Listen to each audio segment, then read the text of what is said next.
हम पहुंच चुके हैं श्री बगलामुखी सुंदरम मंदिर, दिल्ली में स्थित एक अत्यंत दुर्लभ और शक्तिशाली साधना स्थल। ये वह स्थान है जहां बगला प्रतिंग्रा स्वयं विराजमान है, एक ऐसा रूप जो अपने आप में अत्यंत शक्तिशाली रक्षक और प्रत्यावर्ती देवी शक्ति है। बगला प्रतिंग्रा का कार्य है आपके ऊपर आई हर बला को हटाना, आपके ऊपर आया हर संकट, अभिचार या नकारात्मक प्रयोग, उसी सूत्र को लौटा देना जहां से वो आया है। ये देवी आक्रमण नहीं करती, ये शक्ति केवल रक्षा करती है। और ऐसा मंदिर जहां बगला प्रतिंग्रा की सक्रिय उपासना होती है बहुत ही कम देखने को मिलता है। आइए अब हम जानेंगे बगला प्रतिंग्रा की साधना का वास्तविक तांत्रिक अर्थ, उसका उद्देश्य और वह किन परिस्थितियों में मानव जीवन की रक्षा करती है। तो बने रहिए, क्योंकि ये केवल मंदिर भ्रमण नहीं, एक शक्तिशाली तांत्रिक अनुभव है। तो वैदिक साधना होती है और जो तंत्र साधना होती है, इसमें क्या फर्क है और कैसे तंत्र साधना सबका भला कर सकती है? किसी व्यक्ति के बाल या नाखून आदि इत्यादि काट कर कोई दुष्कर्म करने के लिए, उसका जैसे बिजनेस चल रहा है, कोई अच्छा कार्य हो रहा है, कन्या की शादी होने वाली है या होनी है, तो वो ना हो पाए इसलिए एक गड्ढा कर दिया जाता था और उस गड्ढे के अंदर वो दबा दिए जाते। शरभ पक्षीराज या जिसको आकाश भैरव तंत्र के नाम से भी जो लोग जानते हैं वह जानते हैं, ये अंतिम तंत्र होता है। अच्छा, इससे बड़ा कोई तंत्र होता ही नहीं, इसमें मृत्यु निश्चित होती है। शिव शक्त्या युक्तो यदि भवति शक्त्या प्रभवितुम न चैदेवं देवो न खलु कुशला स्पंदितुमपि। पार्वती प्रेम करती हैं शिव से और शिव प्रेम करते हैं पार्वती से। एक गुरु शिष्य को तभी बताता है जब वह उससे प्रेम करता है, जब वह उसमें समर्पण का भाव देखता है, अन्यथा वो नहीं बता पाता। तुम समर्पित हो जाओ, उसको विवश मत करो। जिसे अभी मान और सम्मान में ही पड़ी हुई है, इसका मतलब तुझे संसार प्यारा है, शिव प्यारा नहीं है। तो आप बताएंगे कि भगवान शिव और ये 10 महाविद्या, इनमें क्या कनेक्शन है? ये 10 की 10 महाविद्याएं शिव की ही है, शिव से भिन्न नहीं। तू हिंदू है, तू ब्राह्मण है, तू ये है, तू वो है, तू भारतीय है, फिर अब तुझे ये पढ़ना, अब तुझे ये पढ़ना, अब तुझे MBA करना, अब तुझे ये करना, अब तुझे शादी करनी, अब तुझे बच्चे पैदा करने, ये तेरी रेस्पॉन्सिबिलिटी है। माय फुट, तुम्हारी सबसे पहली रेस्पॉन्सिबिलिटी स्वयं को जानना। आज हम फिर से आपके लिए एक नई जगह, एक पावन मंदिर लेकर आए हैं और ये है दिल्ली में जंगपुरा में श्री बगलामुखी मंदिरम। और हमारे साथ हैं स्वामी आलोक महाराज जी, और इनके बारे में मैं चाहती हूँ वो खुद ही बताएं कि इस मंदिर की स्थापना कब, कैसे। थोड़ा सा हम मंदिर के बारे में बात करेंगे, फिर आगे बढ़ेंगे, टॉपिक के बारे में बात करेंगे। इस मंदिर की स्थापना मेरे दादा श्री ओम प्रकाश शास्त्री जी ने करी थी 1980 में। सबसे पहले यहाँ भगवान शिव को स्थान उन्होंने ही दिया और उनकी प्राण प्रतिष्ठा करने के उपरांत यहाँ पर माँ स्वयं विराजित होती चली गई और उन्होंने अपना स्थान पा लिया। आज इस मंदिर प्रांगण में माँ बगलामुखी, माँ ललिता त्रिपुर सुंदरी, माँ कामाख्या एवं माँ बगला प्रतिंग्रा स्वयं विराजित। जब मैं बगला प्रतिंग्रा शब्द मात्र बोलता हूँ तो मेरे हृदय में एक भाव जागृत होता है। वह भाव ही इतना मुझे भाव विभोर करता है, क्योंकि यहाँ मंदिर प्रांगण में आने वाले विशेष रूप से प्रत्येक रविवार साधक गण भक्तगण अपनी अपनी समस्याएं लेकर के आते हैं और हम यहाँ पर निशुल्क यज्ञ का आयोजन करते हैं। हम किसी से 1 रुपया भी नहीं लेते। माँ बस हमको इतना सक्षम बनाए कि जो जैसी समस्या लेकर के आ रहा है, यदि उसके पास भाव है तो माँ प्रत्यंगिरा उसके कष्ट को इस प्रकार से खंडित कर देती हैं, उसको क्षण नहीं लगता। और मेरे पास हजारों लोग जब पूरे भारतवर्ष से, और भारतवर्ष से ही नहीं, कनाडा, ऑस्ट्रेलिया, न्यूजीलैंड, थाईलैंड आते हैं और या फोन करते हैं, तो मेरा हृदय गदगद हो जाता है और मेरा भाव माँ के प्रति और बन जाता है। बस मैं माँ के श्री चरणों में एक ही बात बोलता हूँ, माँ अपना भाव, अपना वरद हस्त ऐसे ही सभी भक्तों पर, सभी साधकों पर बनाए रखना। बहुत सुंदर। तो आपको समझ ही आ गया होगा कि हम क्या बात करने वाले हैं। हम 10 महाविद्या की बातें करेंगे, हम तंत्र की बात करेंगे, मगर अंधविश्वास का पर्दा हटाएंगे और सच में 10 महाविद्या की क्या शक्ति है और तंत्र का क्या मतलब है, वो हम महाराज जी से जानेंगे। क्योंकि आजकल तंत्र को लेके लोग घबराते हैं, डरते हैं और उसकी जो शक्ति है या उसकी जो साधना है उसको समझ नहीं पाते। तो मैं आपसे पहला यही क्वेश्चन करना चाहती हूँ कि जो वैदिक साधना होती है और जो तंत्र साधना होती है, इसमें क्या फर्क है और कैसे तंत्र साधना सबका भला कर सकती है? देखिए, पहले तो जो आपने सर्वप्रथम एक बात बोली कि आज तंत्र के नाम पर लोग घबराते हैं, डरते हैं, ये डराया भी जाता है। ये बात बिल्कुल सही ही कह रही हैं आप कि लोगों के कपड़े उतारे जाते हैं तंत्र के नाम पर। Black magic is entirely different from a tantra. Black magic जो शास्त्र में जिसको हम कृत्याएं या अभिचार के नाम से जानते हैं, वो ब्लैक मैजिक होता है। कृत्या क्या होती है और अभिचार क्या होता है, इसमें थोड़ा फर्क होता है। जब पूर्व समय में किसी व्यक्ति के बाल या नाखून आदि इत्यादि काटकर कोई दुष्कर्म करने के लिए, उसका जैसे बिजनेस चल रहा है, कोई अच्छा कार्य हो रहा है, कन्या की शादी होने वाली है या होनी चाहिए, तो वो ना हो पाए, इसलिए जो कुड़ने वाले व्यक्ति हैं, जो विद्वेष रखते हैं, वो आज से नहीं है, वो शुरू से, तो वो इस प्रकार का कार्यक्रम करते थे कि बाल, नाखून आदि इत्यादि काट कर, कपड़े आदि वगैरह काट के एक गड्ढा कर दिया जाता था और उस गड्ढे के अंदर वो दबा दिए जाते थे और उनके साथ वह कार्य करा जाता था जिससे कि उनके वह कार्य सफल ही ना हो पाए। ये तो हुई कृत्याएं। अभिचार वह होता है जब व्यक्ति किसी भी तरह से काबू नहीं आ रहा, तो उसके स्वास्थ्य को कैसे गिराया जाए, उसको कैसे लेट डाउन करा जाए इस संसार में हर प्रकार से,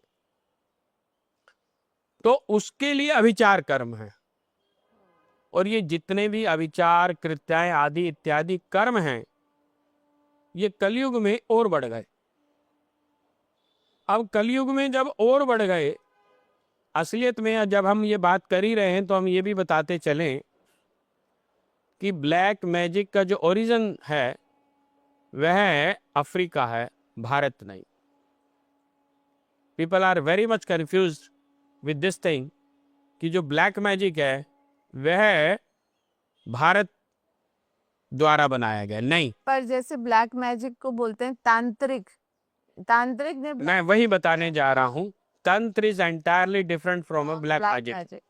there is no any direct और indirect relation with the tantra. तो ब्लैक मैजिक को का डरा दिया ना तंत्र के नाम से। तंत्र बेसिकली, तंत्र होता है, तंत्र मीन्स तनु विस्तारयति तंत्र। हम इस शरीर को क्या बोलते हैं? तन। तन। इसका विस्तार यानी expansion by the help of this body, आप उस एनर्जी से कनेक्ट कर सके, जिस माध्यम से आप करते हैं, जिन मंत्रों के माध्यम से करते हैं, जिस शक्ति के माध्यम से करते हैं, इस सारी विधा को तंत्र कहते हैं। तो ना कि ब्लैक मैजिक है। ब्लैक मैजिक कभी भी किसी को शक्ति से नहीं मिला सकता। पर अब डर का माहौल इतना है कि तंत्र सुनते ही उसको ब्लैक मैजिक से जोड़ देते हैं, तो हमें ये समझना होगा कि तंत्र अलग है और Correct. ब्लैक मैजिक अलग है। बिल्कुल, दोनों का कोई रिलेशन ही नहीं है। रिलेशन ही नहीं है। और इस ब्लैक मैजिक को जो काट करने की जो शक्ति है, वो मेरी माँ पराभट्टारिका राजराजेश्वरी बगलामुखी के हाथ में है। वो जब हम बात करते हैं माँ बगलामुखी की, तो माँ बगलामुखी के साथ साथ माँ का ही एक विकराल स्वरूप होता है, माँ बगला प्रत्यंगिरा। हाँ, तो यही मेरे को पूछना था कि ये प्रत्यंगिरा, पहली बार मैंने ये नाम सुना, दर्शन हुए, हम माँ के बिल्कुल सामने ही बैठे हैं और माँ का आशीर्वाद हमारे पास है, इसीलिए हम पूछ पा रहे हैं कि इन देवी के बारे में बताइए। देखिए, जब दो बच्चे मान लीजिए खेल रहे हों, साधारण भाषा में बात करना, क्योंकि मैं टिपिकल भी बता सकता हूँ, लेकिन साधारण भाषा में बताने का एक प्रयास करूंगा। जब बच्चे बाहर खेल रहे हों और एक बच्चा दूसरे बच्चे को मार दे, पीट दे, और बच्चा रोता रोता अपनी माँ के पास आए, मम्मी मम्मी मुझे फलाने ने मार दिया, तो माँ अपने बच्चे को समझाती है, बेटा तू चिंता मत कर, तू जा खेल, कुछ नहीं होता बेटा, खेल ले। वो फिर जाए और खेलने लगे, और थोड़ी देर बाद फिर रोता हुआ आए, मम्मी मम्मी मुझे उसने मार दिया, मैं नहीं जाऊँ, बाहर जाऊंगा। अच्छा, फिर वो माँ बाहर जाती है, कहती है बेटा तूने इसे मत क्यों मारा? नहीं ऐसे नहीं मारते, चलो खेल लो, आपस में खेल रहे हो खेलते रहो, मत मारो। अब क्या हुआ, थोड़ी देर में फिर नहीं मानता, अब वो फिर मार देता है, मारता है और खेलता। तो अब माँ क्या कहती है, बेटा तू जरा पीछे हट, अब मैं देखूंगी इसको। जब माँ का साधक को कोई परेशान करता है, बार बार परेशान करता है, और इतना परेशान कर देता है कि उसको अपना जीवन ऐसा लगता है जैसे बहुत समस्या का, तो माँ पहले कहती है मान जा मान जा मान जा। जब नहीं मानता ना, तो जो भी अविचार और कृत्याय कर्म उसने करा हुआ है इसको परेशान करने के लिए, माँ विपरीत प्रत्यंगिरा वापस उसी के पास भेज देती है। और मैंने ऐसा प्रत्यक्ष अनुभव करा है कि या तो उसकी टांग टूट जाती है, या उसका जीवन बिल्कुल संकट के रूप में आ जाता है।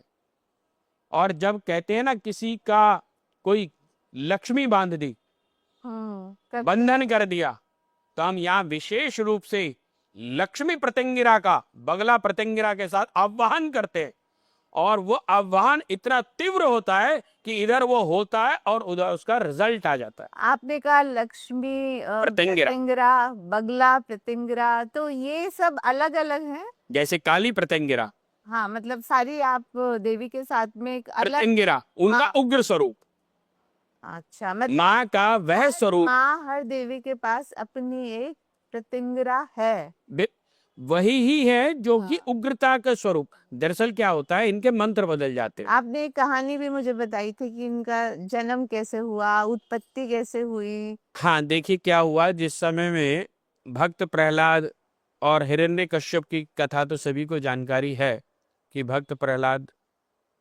जब हिरण्यकश्यप का भगवान नरसिंह ने वध कर दिया और उसके उपरांत वो वहां रहने लगे, तो उनका क्रोध इतना भीषण था, उससे पृथ्वी डोलने लगी।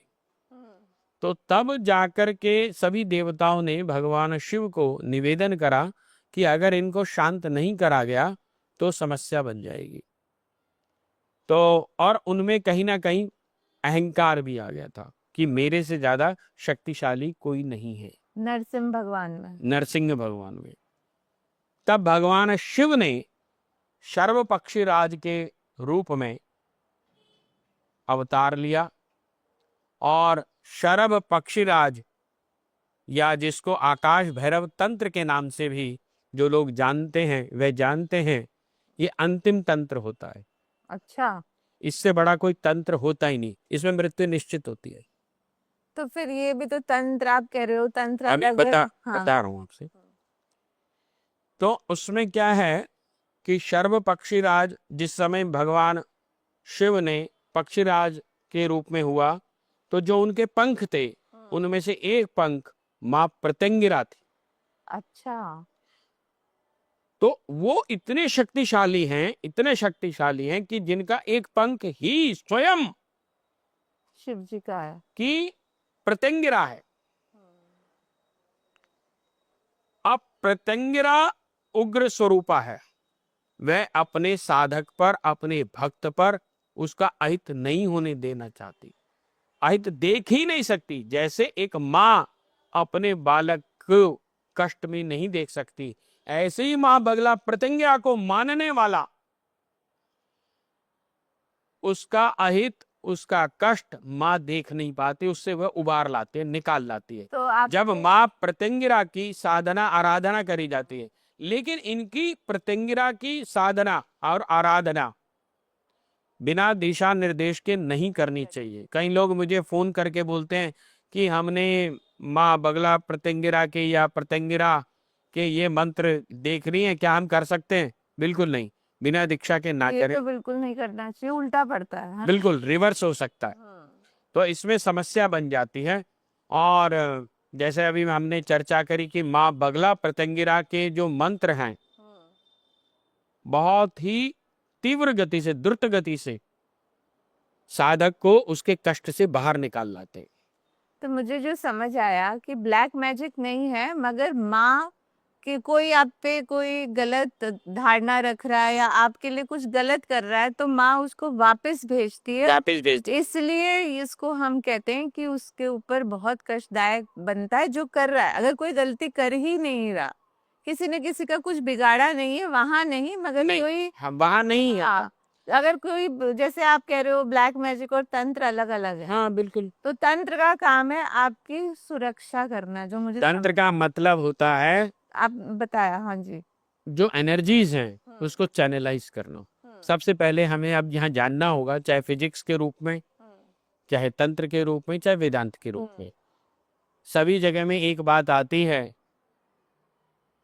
कि जब कुछ भी नहीं था, बिल्कुल। जब ये ब्रह्मांड भी नहीं था, ना पृथ्वी थी, ना आकाश था, ना कुछ था, कुछ था ही नहीं, तो उस समय में एक नाद उत्पन्न हुआ। अच्छा, उस नाद से शब्द की उत्पत्ति हुई। और आज मतलब कंपन, नाद मतलब एक साउंड, काइंड ऑफ साउंड, समझाने के लिए। लेकिन असलियत में अभी हम उसके फिर भी चर्चा करते हैं। नाद मीन्स एक कह सकते हैं आप, साउंड भी कह सकते हैं, लेकिन असलियत में साउंड भी नहीं मैं उसको कहूंगा। तो वहां से एक शब्द की उत्पत्ति हुई और उस शब्द से इस संसार की रचना शुरू हुई। अच्छा, ब्रह्मांड के अंदर ठीक वही चीज जब एक साधक साधना में उतरता है गहरे, जब साधक साधना में गहरे उतरता है, तो उसके अंदर में कुंडलिनी शक्ति जिसको हम जानते हैं, जिसको जो जागृत होती है, वहां भी कुछ नाद उत्पन्न होता है।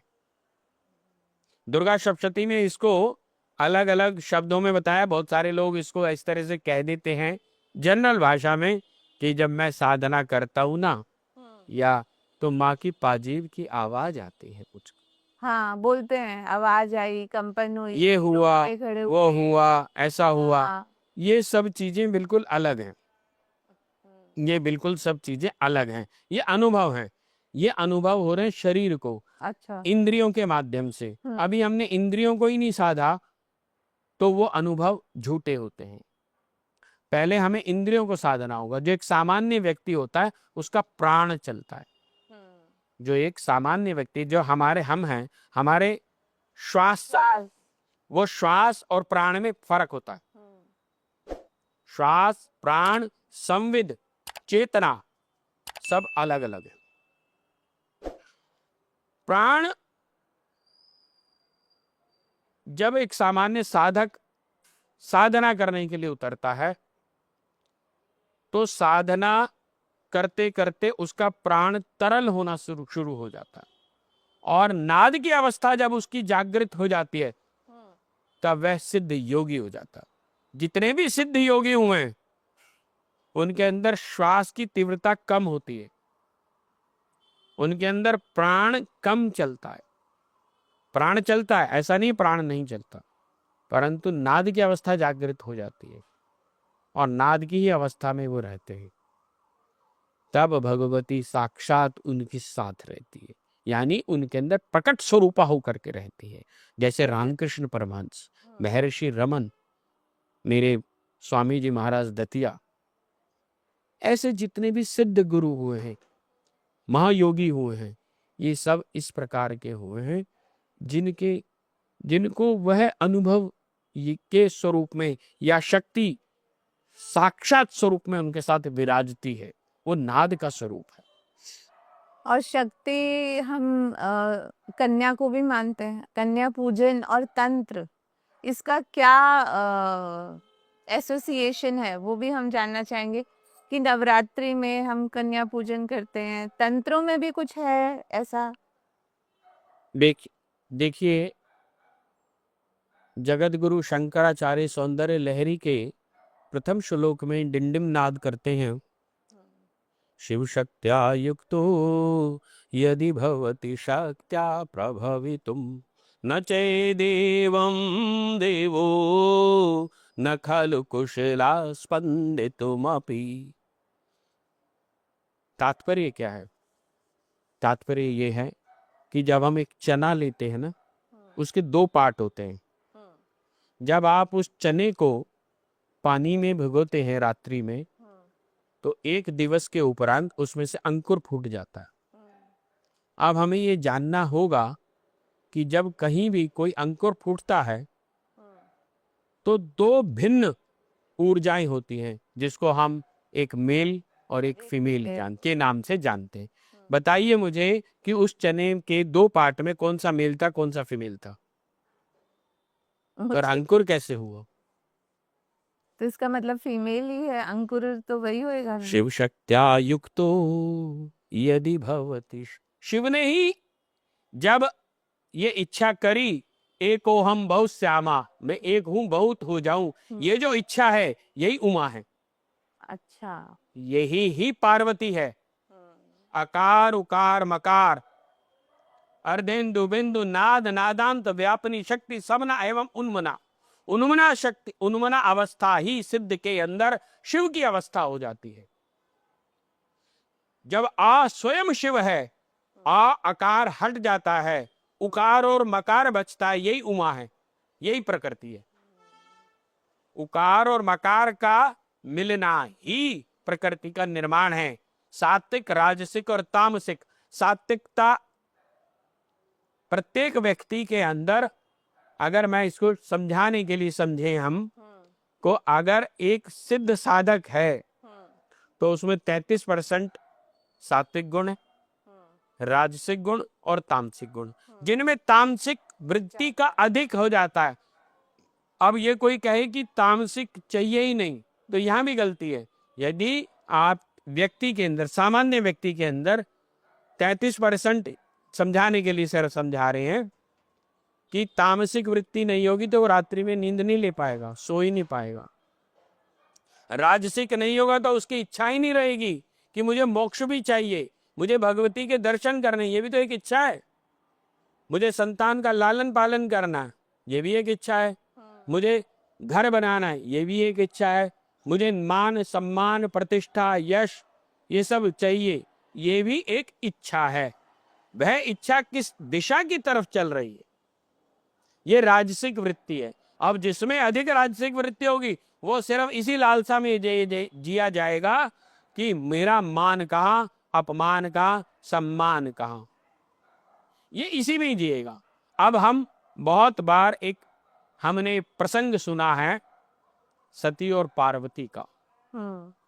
मेरा वो सवाल कन्या पूजन वाला। कन्या पूजन, जब हम नवरात्रि में कन्या पूजन करते हैं, शास्त्र और विशेष रूप से तंत्र, तंत्र जो है भेद नहीं रखता, तंत्र तो भेद हटाता है।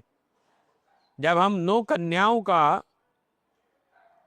अब देखिए यहां समझने वाली बात है, अब एक साधक, एक व्यक्ति जब अपने घर में कन्या को बुला के लाता है, और कन्या को ऐसे नहीं बुलाया जाता है जैसे आज बुलाते हैं, इसका भी एक तरीका है।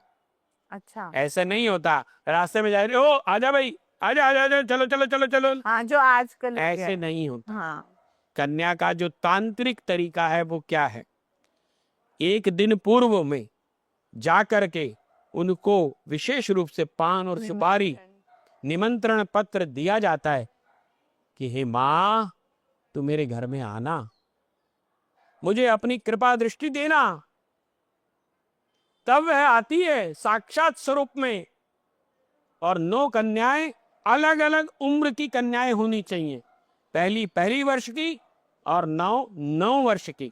अच्छा। 1 वर्ष से लेकर 9 वर्ष तक की सारी कन्याएं होनी चाहिए, और एक ब्राह्मण की कन्या, एक धोबी की कन्या, एक नाई की कन्या, प्रत्येक जाति की कन्या होनी चाहिए तंत्र के अनुसार। तंत्र क्या कह रहा है, इसका मतलब तंत्र भेद कर ही नहीं रहा, तंत्र तो ये कह रहा है भेद हटाओ।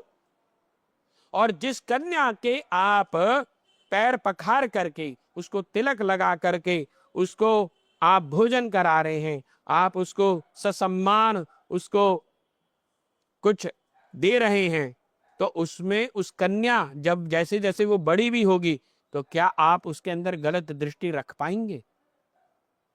यह है तंत्र की दृष्टि।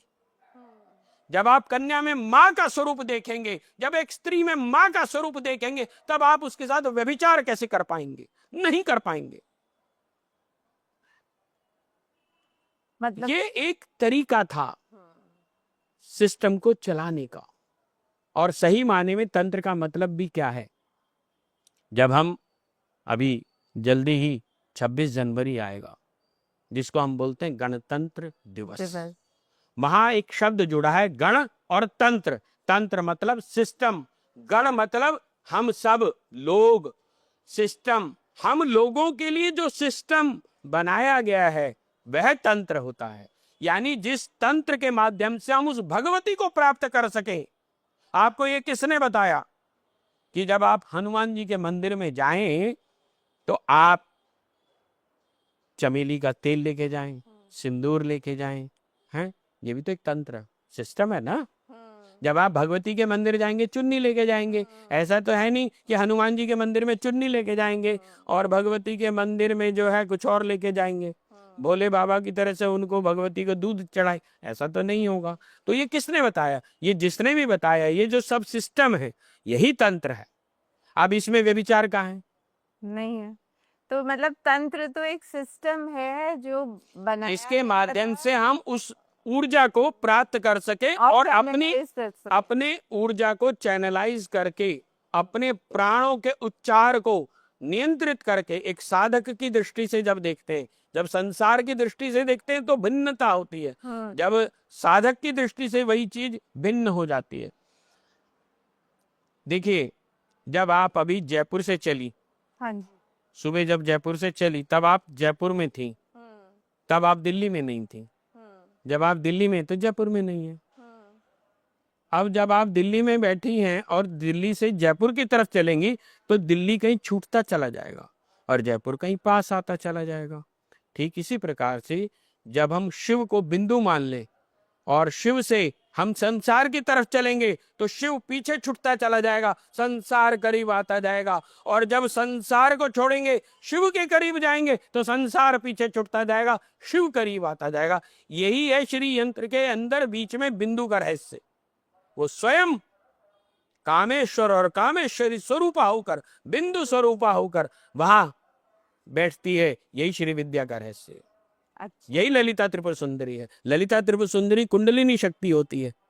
तो आप बताएंगे कि शिव जी, भगवान शिव और ये 10 महाविद्या, इनमें क्या कनेक्शन है और किस तरह से ये जुड़े हुए हैं, क्योंकि अभी आप सती उनके बारे में भी बता रहे थे, सती पार्वती दोनों अलग हैं और दोनों का कनेक्शन शिव जी से है। महाविद्या जो है, अभी गुप्त नवरात्रि भी आ रही है, उनका भी जो संबंध है वो भगवान शिव जी से है, तो उसके बारे में भी थोड़ा बताएं।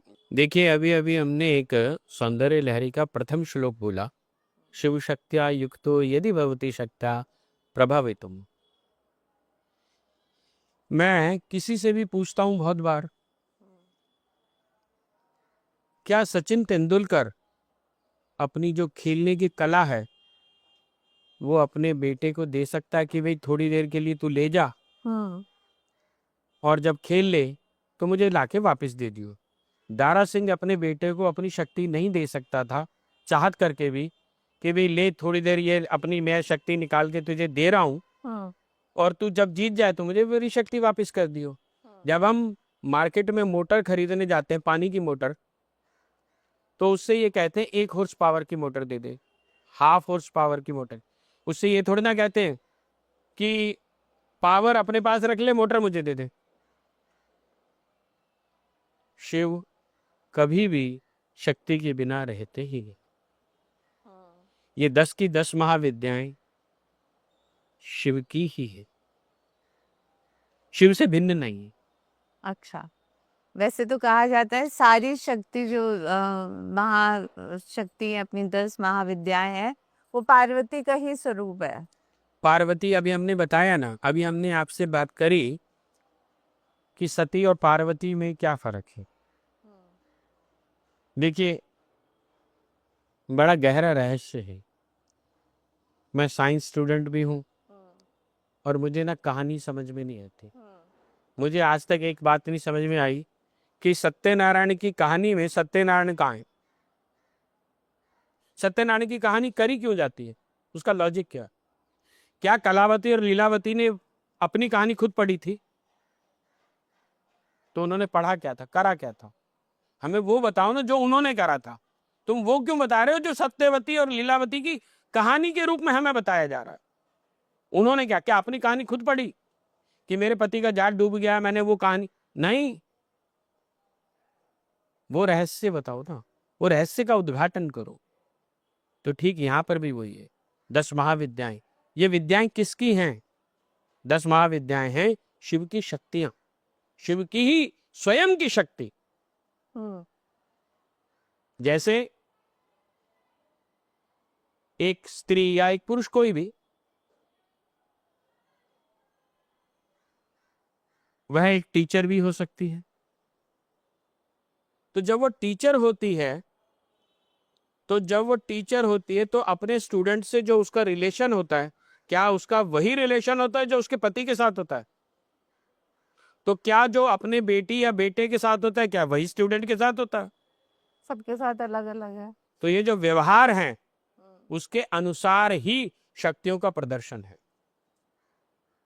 शिव की ही शक्तियां हैं, परंतु एक कंट्रोलिंग पावर है जिसको हमने बगलामुखी के रूप से जाना। जैसे गाड़ी है एक पूरी, अब गाड़ी में जो ब्रेक कंट्रोलिंग पावर है वो बगलामुखी है, और जो उसका सौंदर्यता है, जो गाड़ी देखते के साथ ही हम कहते हैं अरे वाह इतनी सुंदर गाड़ी, इतनी लग्जरियस, इतना एसी, इतना अच्छा है, ये ललिता त्रिपुर सुंदरी।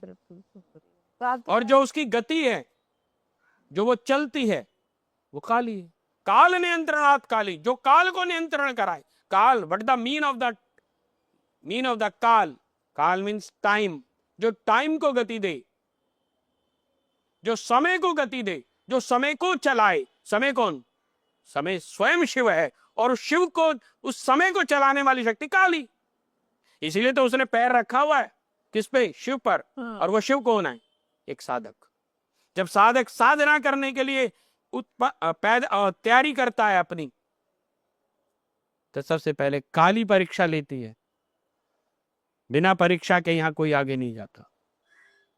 तो ऐसे ही जो 10 महाविद्या, उनके अपने अपने कुछ कार्य हैं उसी के अनुसार, परंतु वह कार्य सीधे सीधे संबंधित हैं शिव से। और जो बगलामुखी माँ है उनको ये भी कहते हैं ना, कोर्ट कचहरी की किसी को दिक्कत हो, परेशानी हो, यही आजकल जो सुनने में आ रहा है कि वो तो बहुत छोटी सी बात है, छोटी सी बात, वो इतना सामान्य सी बात है। मतलब उनके लिए ये बहुत छोटी सी बात। ऐसे अब आप इस हाँ। ऐसे समझे, हम्म।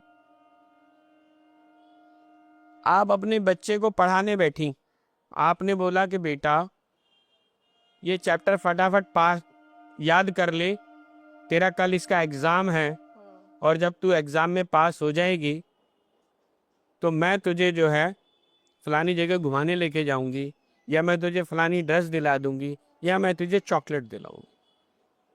और वो बच्ची वो कर लेती है। तो जब वह कर लेती है तो आप क्या दिलाते हो उसे? चॉकलेट, अपना जो भी आपने प्रॉमिस किया प्रॉमिस किया। आप डिलीवर कर देते हैं। तो आपका उद्देश्य क्या था? चॉकलेट खिलाना? नहीं, नहीं, पास कराना। पास कराना, उसका पढ़ाना, उसकी लगन लगाना। ऐसे ही जब एक व्यक्ति माँ के पास आता है, माँ मेरा ये कार्य कर देना, तो माँ कहती ठीक है कर दिया, ले लॉलीपॉप। अच्छा, अब कहाँ जाएगा? You have to come back. उसकी लगन लग जाती है Yes. में। अब वो अंडरस्टैंड करने लग जाता है, उस शक्ति को अनुभव करने लग जाता है। अब उसके सराउंडिंग, अब वो कहता है मुझे और आगे जाना, अब मुझे और पढ़ना, और समझना, और समझना। और अगर वो पहले दिन ही रिजेक्ट हो जाए तो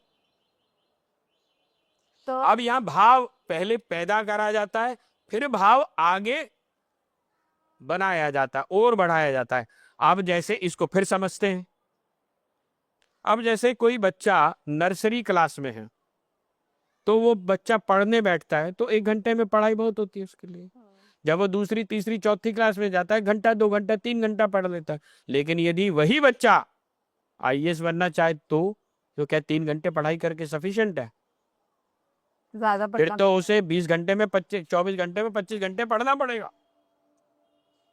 तो जब एक साधक ये प्रण ले लेता है कि मुझे तेरे दर्शन करने, मुझे तेरा स्तनपान करना है, मुझे तेरी गोद में ही मरना है,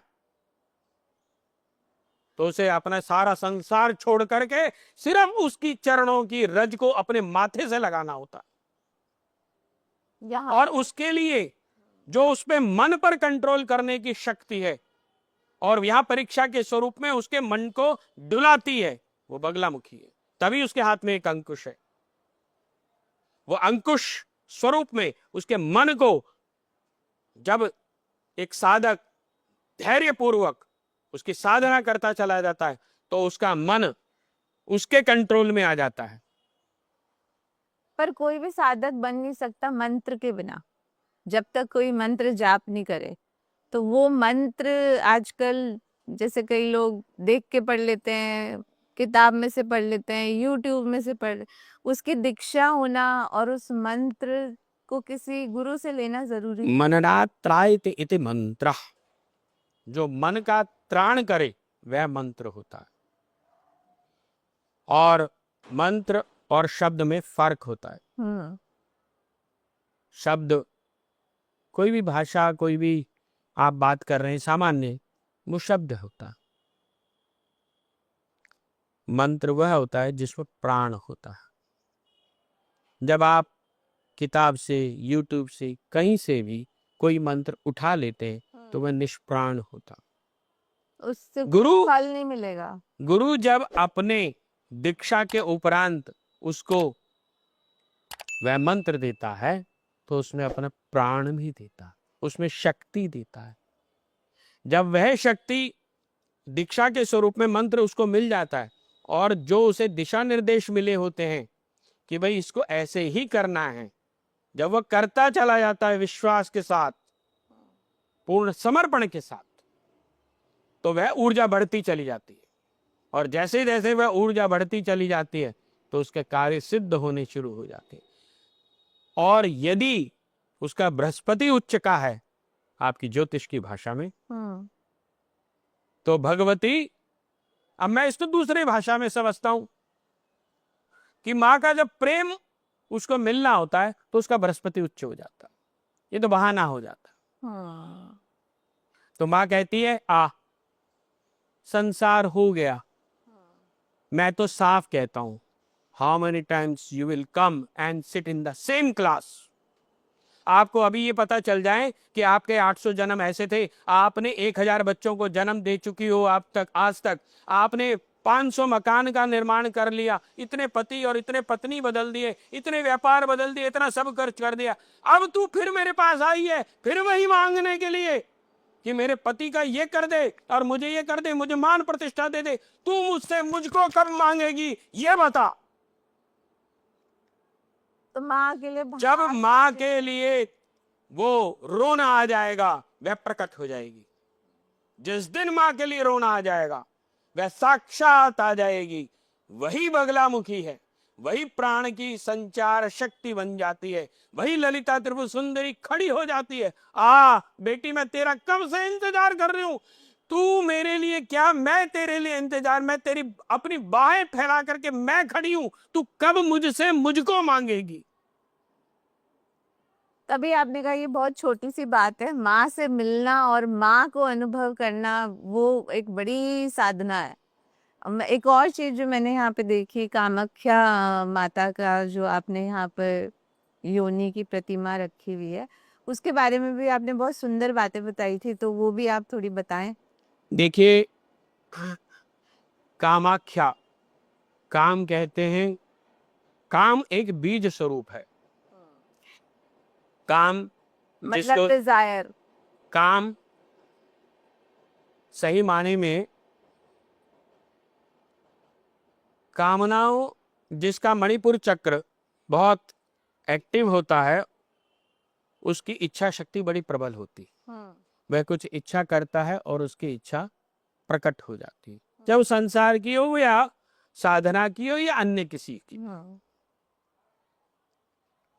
अब मूलाधार चक्र और स्वाधिष्ठान, ये दोनों के दोनों चक्र जो हैं, ये जैसी ऊर्जा बनती है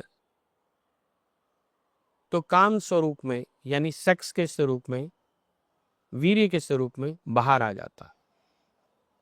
यदि उसको कोई गुरु मिल जाए, उसको कोई दिशा निर्देश देने वाला मिल जाए और उसमें वैराग्य की जागृति आ जाए तो वह अपनी ऊर्जा को संग्रहित करना शुरू कर देता है।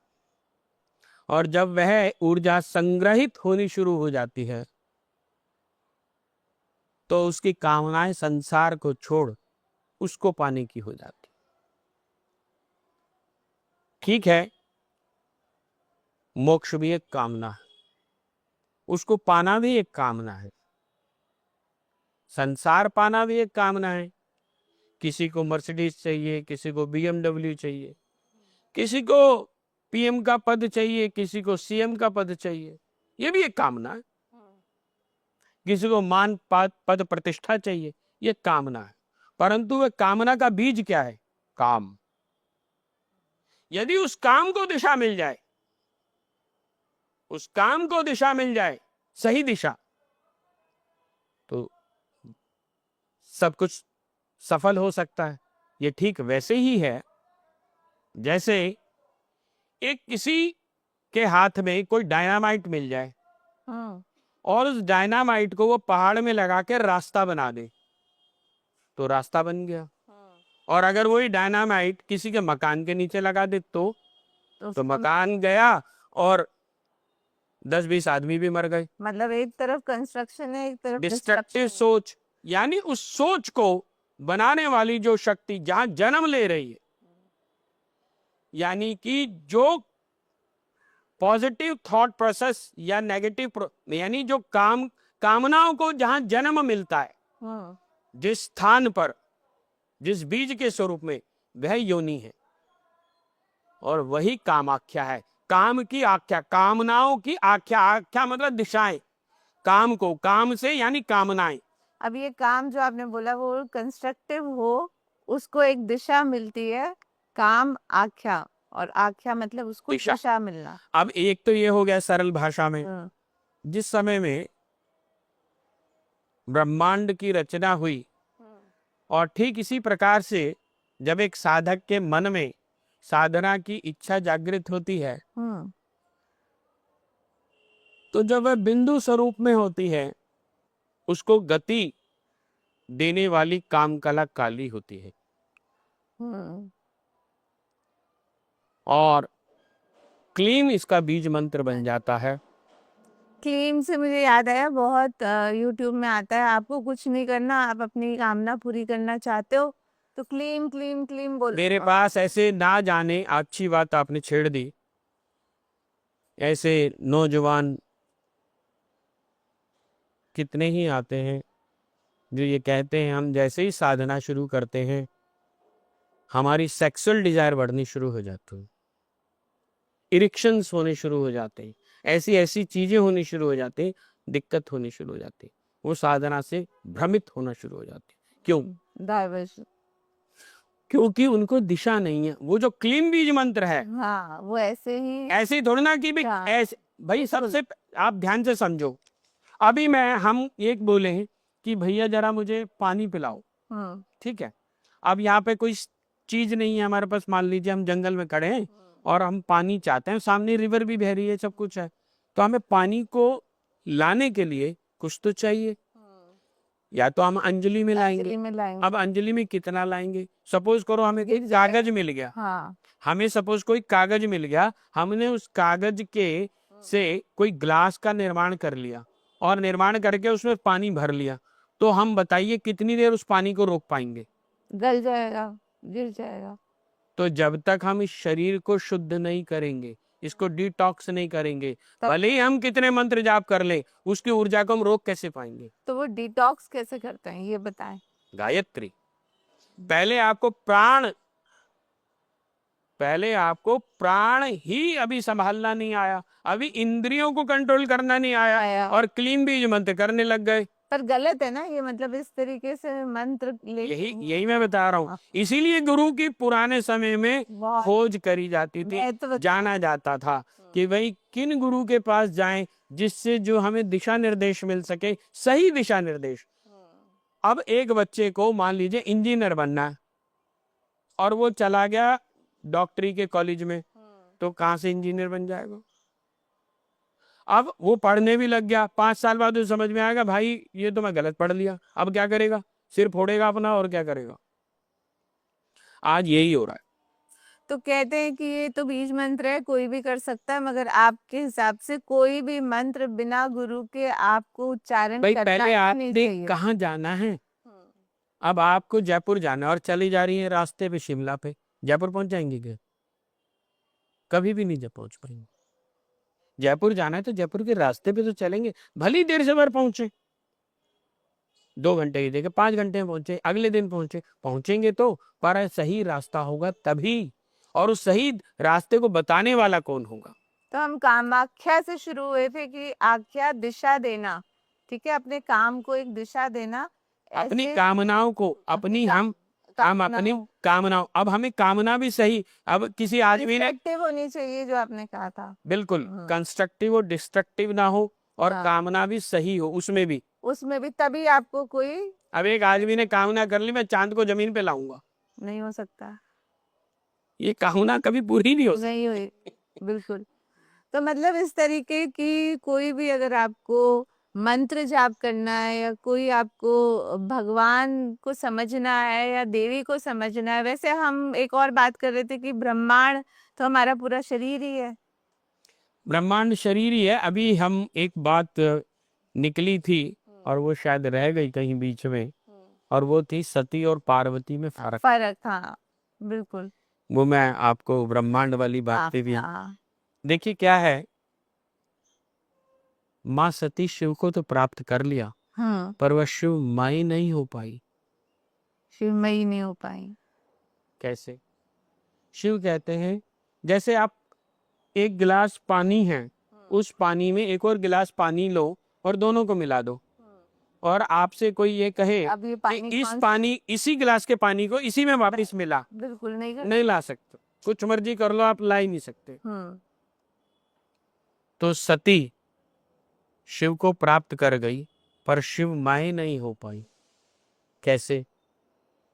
शिव कहते हैं तू मेरे जैसा बन जा, तब तुझे मैं अपने में समाहित कर लूंगा, वरना तू तेल में पानी जैसा पड़ा रहेगा।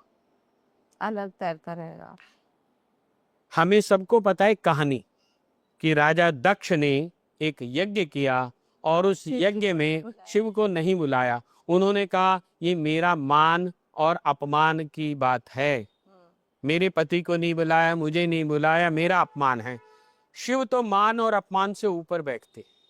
जिसे अभी मान और सम्मान में ही पड़ी हुई है, इसका मतलब तुझे संसार प्यारा है, शिव प्यारा नहीं है। एक साधक को मान और अपमान नहीं, शिव प्यारा होता है। तो उन्होंने बहुत प्रयत्न करा कि तू छोड़ इसको। उन्होंने कहा ना, मैं तो जाऊंगी। उन्हें पता था अब ये जाएगी तो आएगी नहीं। क्यों? हम शिव से प्रसन्न होकर आए हैं पुनः शिव बनने के लिए। जो शिव से हट गया, जब आप लोहे को काटते हैं तो जो लोहे के कण गिरते हैं वो लोहे में दोबारा नहीं मिलते।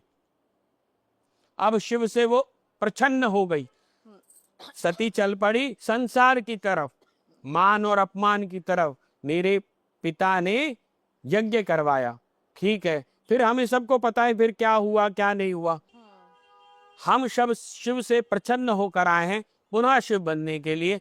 अब सती चली गई और शिव तो बैठ ही गए, भोले भंडारी हैं वो तो।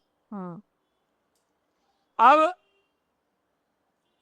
पार्वती स्वरूपा होकर के जब वो पुनः शिव को प्राप्त करने के लिए आती हैं, तो अब शिव कहते हैं कि तुझे अगर मुझे पाना है तो जो तुझे अब में दोष थे वो सारे दोष को निवारण करके आना पड़ेगा, शुद्ध अद्वा होकर के आना है। इसीलिए तंत्र में विशेष रूप से षडद्वा शोधन होता है।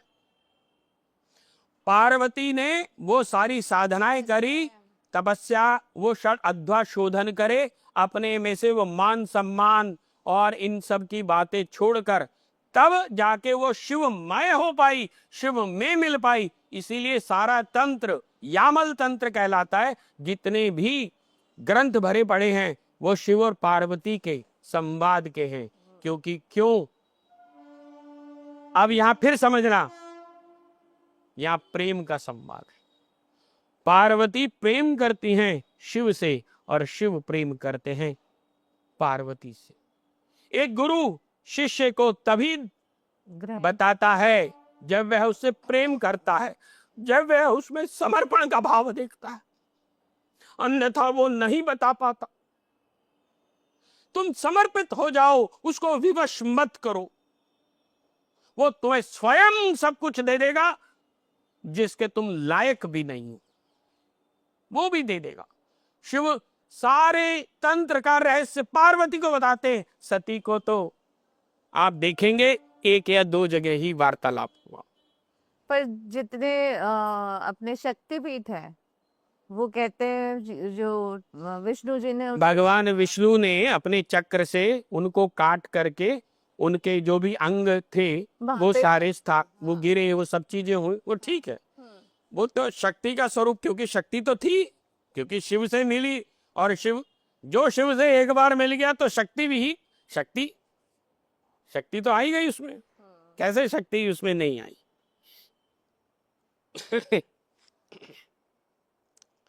नहीं, शक्तिपीठ के साथ साथ आप वहां जाते हैं, वहां पर अलग ही अनुभव होता है। और आप देखिए अनुभव, अभी आप बैठी हैं, अनुभव बड़ी बड़ी बातें लोग कर जाते हैं, अनुभव अनुभव अनुभव। मैं अनुभव को बहुत खंडन करता हूं। अनुभव में मत फंसो।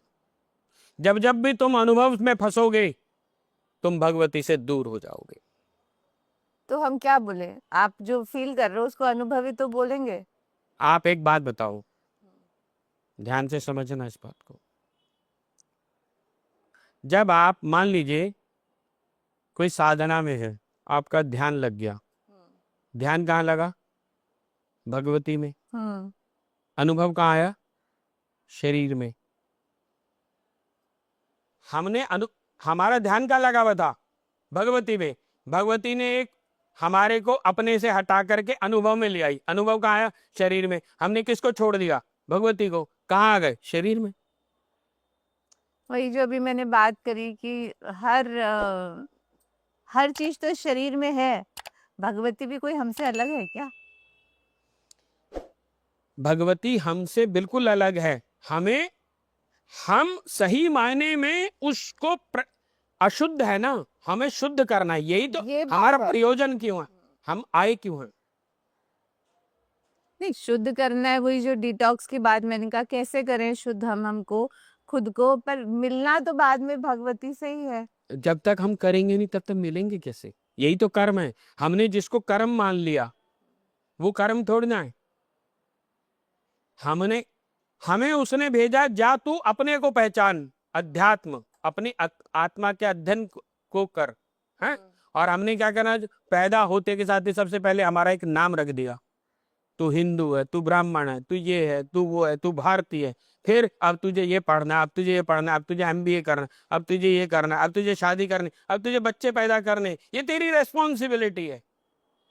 माय फुट, तुम्हारी सबसे पहली रेस्पॉन्सिबिलिटी थी स्वयं को जानना, जिससे तुम है ही। विभक्त होकर आए थे। पर जब आप अंदर जा रहे हो शरीर में, आपके भीतर में जा रहे हो, तो वही तो स्वयं को जानना है। अभी तो हम बाहर भाग रहे हैं ना, एमबीए कर रहे हैं तो कहाँ जा रहे हैं। हम जब मान प्रतिष्ठा के पीछे भाग रहे हैं तो कहाँ जा रहे हैं। हम जब बच्चे पैदा कर रहे हैं तो कहाँ जा रहे हैं।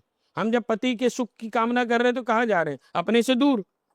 तो अब मैं यहाँ पर आपको यही बताना चाहूंगी कि जब तक मेरे को ये अनुभव नहीं होगा कि ये सब चीजें खराब है या ये अर्थहीन है, अर्थ सारा यहाँ है, तब तक मैं वो अनुभव नहीं है, यही तो पीड़ा है। ये तो पीड़ा है, तभी तो मानेगा, तभी तो वो अलग अलग पीड़ाएं देती है। तुझे पुत्र की कामना थी ना, अच्छा तुझे पुत्र चाहिए था, बहुत पुत्र बना लिया ना, पुत्र बना लिया। अब अंतिम अवस्था में क्या हुआ, उस पुत्र ने ही लात मारी। अब मरते हुए वक्त क्या कर, मुझे पुत्र नहीं चाहिए। अब अगले जन्म में क्या है, अब मुझे ये चाहिए। वो धीरे धीरे वो जो मोह है वो खत्म होता जा रहा है। एक में दो जन्म में डिटैच वैराग्य उत्पन्न हो रहा है। वो वैराग्य ऐसे नहीं उत्पन्न होता, एक बार में नहीं उत्पन्न होता, तो एक जन्म जन्मों में लगते हैं, बहुत जन्म लगते हैं वहां तक लेकिन पहुंच- कहीं तो हम कर्म करेंगे तभी तो होगा। जब हम कर्म ही नहीं कर रहे, तो आप कैसे बोलेंगे कि मतलब हमें सब छोड़ देना चाहिए अपने बाकी सब चीजों को, बस सिर्फ हमें ऐसे कर्म करना चाहिए जैसे हम होटल के कमरे में जा करके होटल के कमरे की व्हाइट वॉश को चेंज नहीं कराते, भले ही हमें पसंद ना हो। ये मेरी ड्यूटी है। मैंने बच्चे पैदा हुए, सिर्फ उसकी मेरी ड्यूटी है, उसको एज ए ड्यूटी हमें निभाना चाहिए। उनपे अपनी इच्छाएं नहीं लादनी। लादनी चाहिए जबरदस्ती। तुझे जो करना कर, नहीं करना मत कर, मेरा कर्म तेरे लिए है। मैं तो वही समझना चाह रही हूँ कि हम सादा हम अच्छे कैसे बने। मैंने बताया ना, अभी दिक्कत कहाँ आती है, दिक्कत यहाँ आती है सबसे बड़ी, कि जब हम जिन अनुभवों को महसूस करना शुरू करते। मुझे पाजेब की आवाज आ गई, मुझे रात्रि वो में ये अनुभव नहीं, अनुभव जो होता है, जो आपकी पूरी 7 बॉडी है हमारी, सब एकत्रित होके फील करें और आप अपने आप को कंप्लीट इंटीग्रेटेड फील करें, उसकी बात कर रही हूँ मैं। वो अनुभव नहीं कि मेरे को ये चीज सुंदर दिख गई, ये अच्छा खाना मिल गया, या नहीं, मैं उसकी बात नहीं कर रहा हूँ, मैं भी नहीं उसकी बात कर रहा हूँ। जब आप कोई व्यक्ति साधना में उतरा हुआ है, सबसे साधना पहले तो खुद में रहना और अपने सारे जो शरीर है हमारे साथ, जो दिखते भी नहीं है, उनको साथ रखना, तभी आप देखिए, उसमें से एक आत्मा आप बात आपके तो समझिए पहले तो। हम जब एवरेस्ट पे चढ़ते हैं तो एवरेस्ट पे चढ़ने के हो सकता है अलग अलग भिन्न भिन्न रास्ते होंगे, एक रास्ता तो होगा नहीं।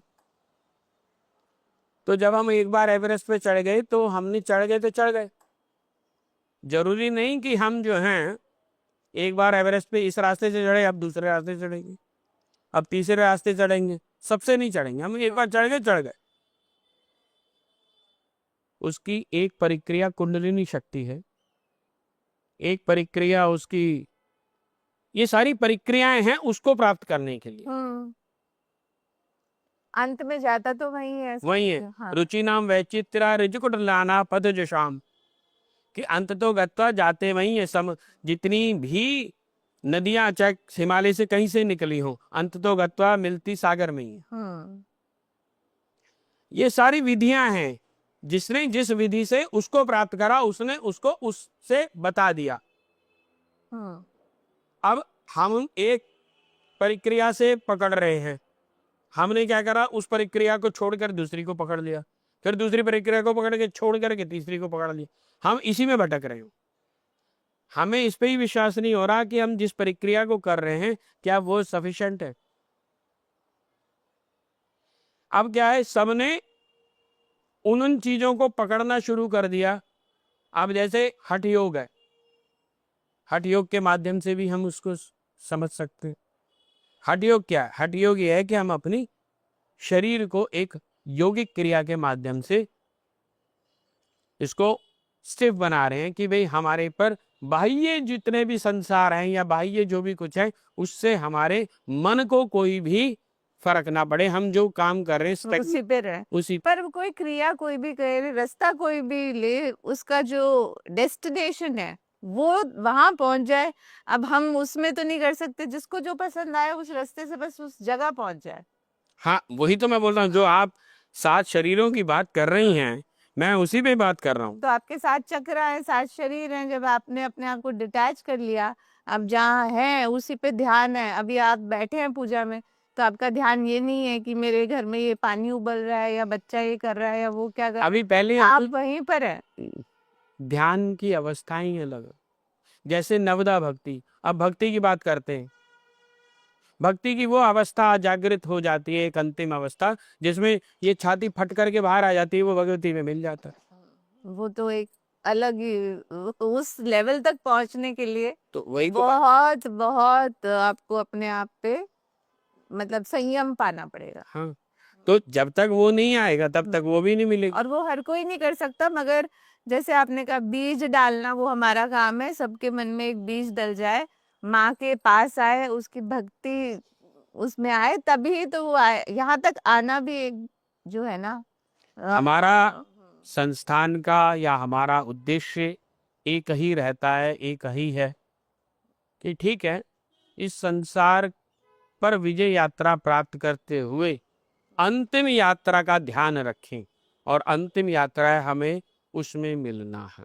बिल्कुल बिल्कुल सही बोला आपने। और यहाँ आपके लेवल तक पहुंचने के लिए लोगों को बहुत मेहनत करनी पड़ेगी।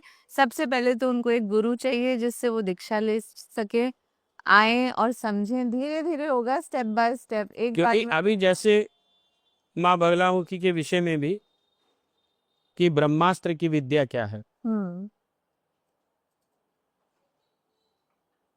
अब ब्रह्मास्त्र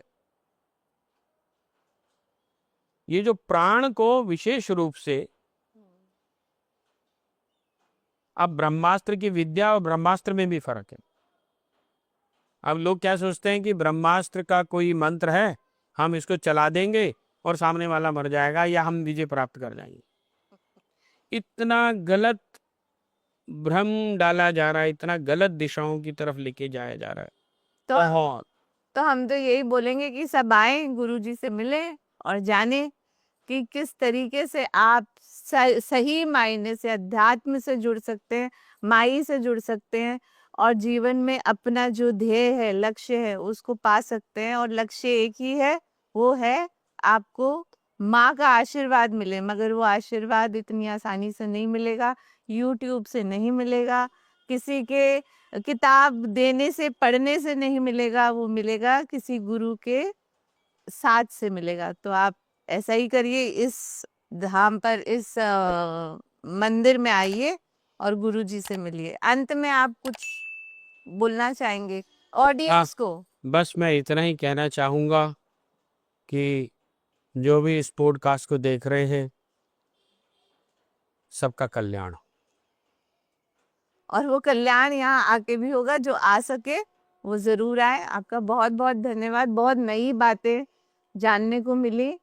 मतलब हमारे पास शब्द नहीं है, मगर हमने जो, आप उसको अनुभव नहीं बोलेंगे, हमने जो नया सीखा उसके लिए बहुत बहुत धन्यवाद। जय माई की। जय माई।